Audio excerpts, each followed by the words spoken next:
Next B N Reddy film award దిగ్గజ దర్శకులు B N Reddy గారు మల్లీశ్వరి అలాగే రంగుల రత్నం వంటి అద్భుతమైనటువంటి చిత్రాల్ని అందించారు.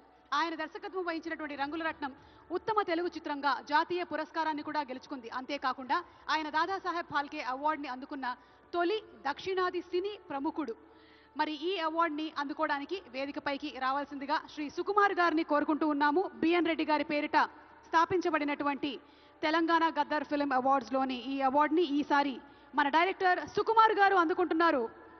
మనకి ఆర్య, జగడం 1, నేనొక్కడ్నే, అలాగే పుష్ప 1, పుష్ప 2 సినిమాల్ని అందించినటువంటి డైరెక్టర్ సుకుమార్ గారికి హార్డీ కంగ్రాచులేషన్స్ తెలియజెప్తున్నాము. సుకుమార్ గారు, కంగ్రాచులేషన్స్.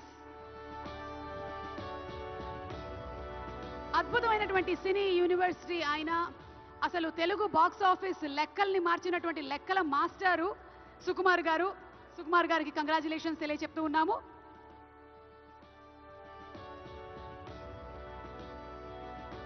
10 లక్షల రూపాయల క్యాష్ ప్రైజ్, అలాగే ప్రశంసా పత్రము అండ్